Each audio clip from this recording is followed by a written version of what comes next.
So let's talk about hobbies. You may be thinking, who needs or has time for them anyway? Between school, work, chores, Netflix, social media, and sleeping, there just never seems to be enough time or energy or money to do anything else. Well, do not fear, dear reader, for I had the exact same predicament several years ago when I realized that basically I had zero hobbies and all I did was study for school or work on this channel, and it was resulting in severe nuclear levels of burnout. And so in today's video, I will share a system I created that helped me pick hobbies that reinvigorated me and brought back my passion for life. And what I personally consider to be high-value hobbies that can change your life and give you the maximum return for your investment of time and money. Okay, so before we actually start picking high-value, life-changing hobbies, we kind of have to define what a hobby even is.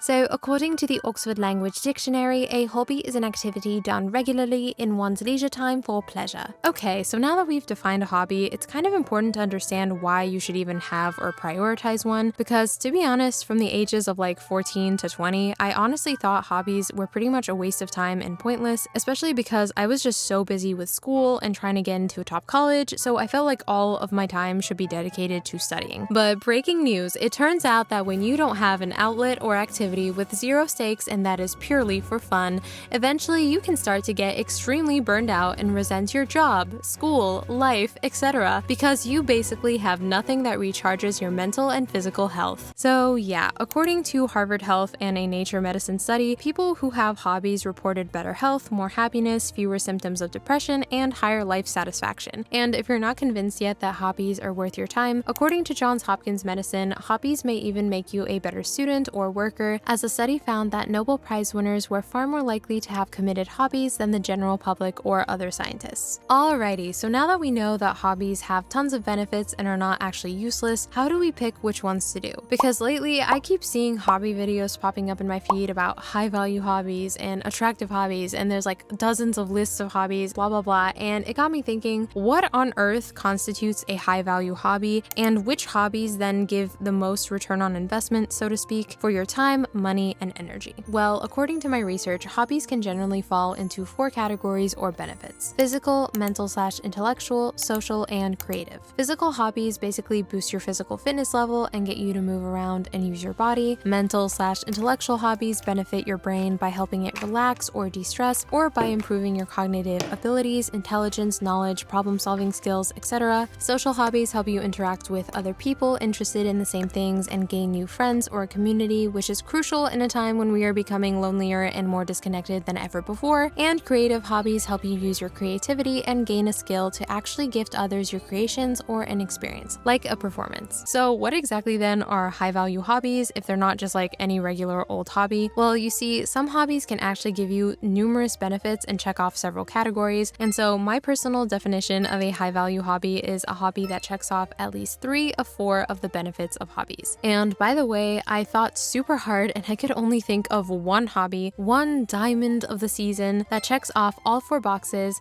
and so I put it at the top of the list. And speaking of high value, before we get into the actual list of high value hobbies, I wanted to mention one high value activity that isn't exactly a hobby but can greatly add to your life in your future or your current career, and that's self-learning or self-educating yourself, especially through a platform like Simplylearn. Simplylearn is the world's #1 online learning platform with courses and programs designed and delivered by world-renowned universities, top corporations, and leading industry bodies via live online classes featuring top industry practitioners, sought-after trainers, and global leaders. Courses are available in subjects ranging from data science and business analytics to AI and machine learning, and the master's certificate that you get upon completing a course can help you stand out in an increasingly competitive job market and even help you land your dream job. For instance, my friend who's an engineer is planning to take the Artificial Intelligence Engineer program, and I'm personally planning to join the Digital Marketing Specialist program. The AI program my friend's going to do includes dozens of perks, such as masterclasses by IBM experts, hackathons, while mine will include case studies from top brands and over 35 digital marketing tools. The Artificial Intelligence Engineer program covers topics like ChatGPT, programming essentials, applied data science and machine learning, etc., while the Digital Marketing Specialist program covers topics like building a website, search engine optimization, social media marketing, etc. So yeah, a huge thanks to Simplylearn for sponsoring this video. I highly recommend checking it out since it definitely is a high-value activity to do in your free time, as people who've earned Simplylearn certificates have gotten higher salaries and jobs in their areas of interest. Visit Visit the link in the description below or in my pinned comment to try Simply Learn and take the first step towards advancing your career through online education. The next cohort is starting soon with limited seats available. Okay, so now let's jump into my list of high-value hobbies. Obviously, there are many more out there, but these are all hobbies that I've personally done and gained lots of benefits from. So first up is cooking. So not only is cooking great for your mental health, it can help you relax and also forces your brain to maintain focus to not screw up the recipe, but it's also creative as you can learn and try millions of recipes and share your creations with friends and family. And you can also make cooking a social activity by attending cooking classes or hosting group cooking sessions with your friends or hosting dinner parties featuring foods that you personally made. Next up, we have music, or essentially playing an instrument or singing. I actually personally like singing for myself, and every time I do, I just feel instantly calmer and happier. And when we make music, our brains actually release endorphins, chemicals that induce feelings of joy and pleasure and block the nerve cells that cause us to feel stress and pain. Also, when we learn how to read music or memorize a song or piece, it improves our memory capacity and cognitive abilities. And of course, music is also very creative, and if you're skilled in an instrument or at singing, you can definitely create an experience for others by sharing your gift or your talent. And finally, if you take group lessons or join a band or a recreational orchestra or a choir, music can also be very social. So next up is horse riding, which I've only recently started doing, but honestly, it is one of my favorite hobbies of all time. I'm still a complete beginner, so I'm only doing riding lessons right now with my little brother, and now my mom has joined in, but one day hopefully we'll all be able to do trail riding together. Horse riding is actually known to be therapeutic and relaxing and have great cognitive benefits, and it is also quite physical as you get more advanced. It is an Olympic sport after all, and it's social since at the very least you're socializing with a horse, but usually there are other people around at barns or stables, and you can do group classes or trail ride together. So next we have pretty much any arts and crafts hobby. Crafts can be relaxing and great for mental health and focus, creative since you learn new styles or techniques to express yourself through your work, and again, it can be social if you take group classes or join some kind of art club. So now on to gardening. So first off, gardening and yard work can actually be a very physical activity. I would know after helping my mom dig holes for her plants and feeling sore the next day. Gardening is also great for mental health as it is calming and gets you to be outside and around plants, and it's also creative as designing a garden landscape or experimenting with different ways to improve soil fertility can be a form of creative expression and problem solving. And best of all, you create something from little seeds and then you can literally share the fruits of your labor with others. Alright, second to last, we have recreational sports ranging from ball sports like tennis and pickleball and golf to running or skiing. Obviously, sports are physical and improve your physical fitness, which is crucial for health and energy levels,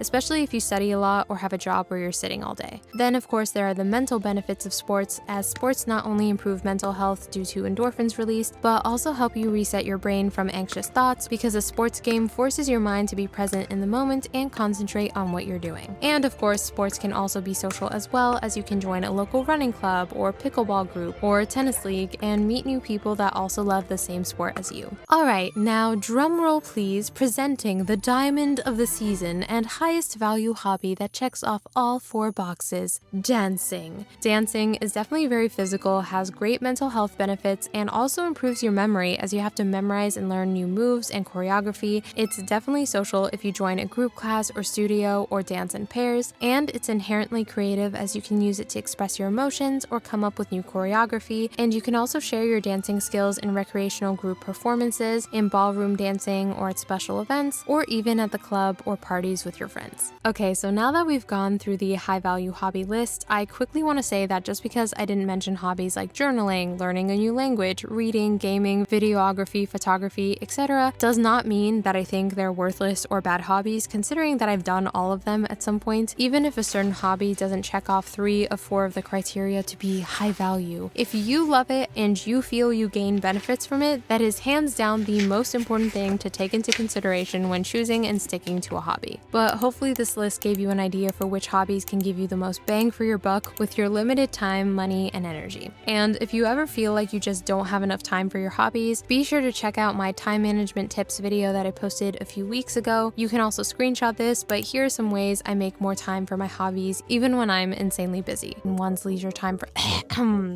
I need my tea to clear my throat because I sound like a teenage boy.